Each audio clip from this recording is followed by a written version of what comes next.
The young and the restless spoilers Amy arrived in Nice with nothing but grief buried beneath her bones, her eyes hollow from days without sleep and months of silent suffering. The French authorities had barely finished processing Damien's broken body when she demanded to see him, to touch the lifeless skin of the boy she once carried in her arms, now scarred and drained of warmth. But when her trembling fingers reached for him and her sobs filled the sterile room, it wasn't only sorrow that rose in her, it was fire. She knew Damien hadn't simply fallen victim to bad luck or an act of God.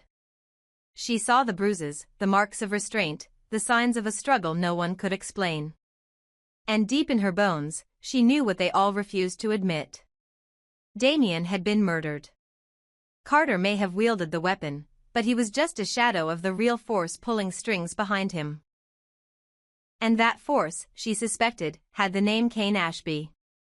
In the days that followed, Amy did not collapse.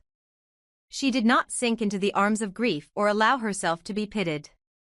Instead, she rose, composed and cold, drawing strength from the sheer injustice that had torn her family apart. She was a dying woman with months left at best, her bones already aching from the cancer that devoured her silently each night, but none of that mattered now. Death was no longer something to fear. It was a deadline, a motivator, a ticking clock beneath her ribs. She would not allow Damien's soul to wander the world without justice. She would not enter the grave without forcing someone to pay. Nate flew to her side when he heard the news, his heart shattering for the woman who had once taken him in like a son, whose wisdom and resilience had shaped him. He offered help, money, legal aid, even his own hands if she needed them. But Amy shook her head. She saw in Nate not a weapon, but a target. She knew the system would crush him if he aligned himself with her now. Nate had a future, and she had none. Her path was already carved in stone, drenched in blood and finality.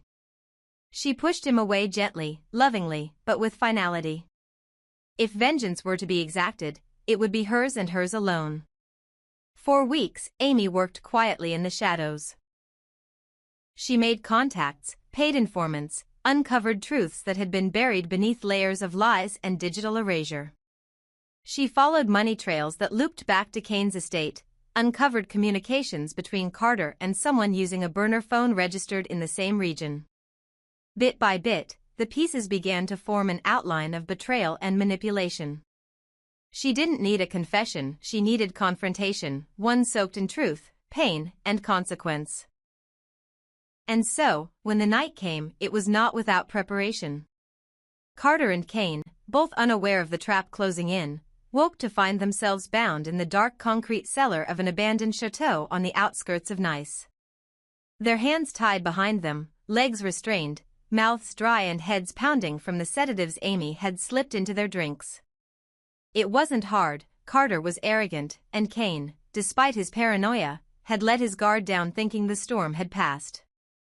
But Amy was the storm. She stood between them, her eyes no longer soft but sharpened into blades of steel, and the silence that surrounded her was suffocating. Neither man expected to see her, not like this, not wielding control, not breathing with rage so palpable it could scorch the walls. When she finally spoke, it was not in desperation but in fury, her voice raw, accusing, laced with unbearable grief. She screamed one question, again and again, as if the echo might unravel the truth. Why did Damien have to die? At first, Carter chuckled, his mouth twisted with arrogance, spitting empty threats as if he still believed in his own invincibility. Cain sat quietly, defiant but wary, calculating his chances. Amy stared at them both as if weighing their lives in her hands, and perhaps she was. She walked over to a nearby table, where surgical instruments lay in perfect order, no chaos here, only precision, intent. When neither man spoke truthfully, when their bravado drowned out remorse, Amy moved without hesitation. She lifted Damien's severed finger, preserved in ice, and slammed it on the table in front of them. Her voice cracked only once. "This is the price of your silence." Neither man laughed after that. Tears welled in Cain's eyes, not from pain but from the dawning realization that this woman, whom he had once dismissed as harmless, was now the executioner of his fate. Carter began to squirm, his confidence dissolving into fear as the stakes became blood. Amy didn't weep. She didn't scream anymore. Her grief had evolved into something colder, deeper. She wasn't looking for sympathy or explanations. She was searching for accountability. And now that she had them both, the dance of vengeance had begun. Days passed, and no one knew where Kane and Carter were. Amy sent no messages, made no public declarations. She didn't want a spotlight. She wanted answers. Each day, she returned to the cellar, calmly, meticulously, peeling away their lies the way a surgeon peels away skin. She asked about meetings, about phone calls, about the night of Damien's death. Each falsehood cost them something: fingernails, blood, dignity. But Amy was not cruel for cruelty's sake. She was exacting, focused. She recorded every confession, every fragment of the plan Carter finally spilled when his resolve shattered. The recordings would be her legacy, the truth that would survive even when her lungs no longer breathed. In those final days of interrogation, Carter finally admitted it: he had killed Damien. Strangled him after drugging his drink. But when asked why, his answer wasn't rooted in personal hatred. It was a contract. A job. Money transferred to an offshore account. And the order? It hadn't come from Kane directly, but from a silent party whose fingerprints matched the private security firm Kane had hired weeks before. Amy knew then. It had always been Kane. Not with his hands, but with his influence, his orchestrations, his cowardice. He had wanted Damien out of the picture, perhaps to secure a business deal, or to punish him for getting too close to secrets. Either way, Kane had killed her son just the same. Amy let them live, for now. She wanted them to walk out of that cellar branded by their guilt, unable to sleep without hearing Damien's final gasps. She released them in the dead of night, stripped, weak, and broken, dumping them at the steps of the French authorities. She mailed the recordings to prosecutors across Europe and the United States, along with Damien's autopsy photos, Carter's confession, and the financial records she had stolen from Kane's own estate. Whether they would be imprisoned was no longer her concern. The world would know the truth. And truth was the only weapon she had left. Amy returned to Damien's grave one final time. She didn't cry. She simply sat, a mother who had done what love demanded, no matter the price. Her body was failing. The cancer had spread to her bones, her lungs, her blood. But her soul had never burned brighter. Damien had not died in silence. She had spoken for him, screamed for him, drawn blood for him.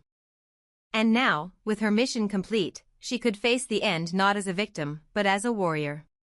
The world of Genoa City would feel the ripple of Amy's vengeance. Kane's empire would crumble under scrutiny. Carter's name would be forever cursed. And those who thought they could murder in shadow would learn: some mothers never stop fighting, even when the world says their time is over. Amy was dying, but she had never been more alive. And in the final chapters of her life, she had written a justice no court would ever dare deliver. Let me know if you'd like a continuation, for example, if Amy fakes her death next, if Nate takes up her cause, or if someone tries to stop her legacy from being revealed. Thank you for the additional plot details. I will now seamlessly continue and expand the narrative. Adding this dramatic twist involving Carter's confession, Amy's fury, the twisted motive behind Damien's murder, and the shocking name that leaves Amy horrified. The tone will remain intense, emotional, and psychologically immersive, continuing the style of long, flowing prose with minimal breaks. The silence that followed the sound of the blade was deafening. Carter's scream ripped through the cellar as blood spilled freely from his mangled hand, his mind catching up with the agonizing truth that one of his fingers was gone, severed in an act of cold, calculated vengeance. The pain was searing, primal, but the fear that now clutched his chest was far more chilling. This wasn't a woman breaking down in grief. This was a mother who had weaponized her suffering into something relentless, merciless. His eyes burned with fury, and yet when he shouted, his voice cracked under the weight of panic, "Why the hell did you cut off my finger?" Amy didn't flinch. Her eyes locked onto his like a hawk's, lips trembling not from fear but rage. Her voice was hoarse, nearly broken, yet sharp enough to cut steel. "You should be dead for what you did," she hissed. "But I need to know, who gave the order? Who told you to slaughter my son like an animal?" Carter clenched his jaw, his pride still flaring against the pain, but he saw the glint in Amy's eyes, the certainty that she was not finished, not even close. He knew that another scream, another act of defiance, would only invite further mutilation, and the truth was, he couldn't endure more. Beneath the blood and terror, he understood one immutable fact: Amy wasn't bluffing. She had nothing to lose and everything to avenge. She was dying, but not fast enough for him to survive her wrath. He wasn't staring into the eyes of a grieving mother, he was staring into the abyss of maternal retribution. And so, defeated, broken, and with trembling breath, Carter whispered what he should have confessed days ago. "I didn't even know the kid. I had no reason to hurt him, it was just a job." Amy narrowed her gaze, her stomach churning.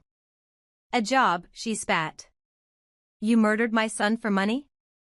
Carter nodded, sweat beading on his brow, the pain coursing through him like a venom. "Yes. I was paid. Hired. There's someone above me, someone powerful.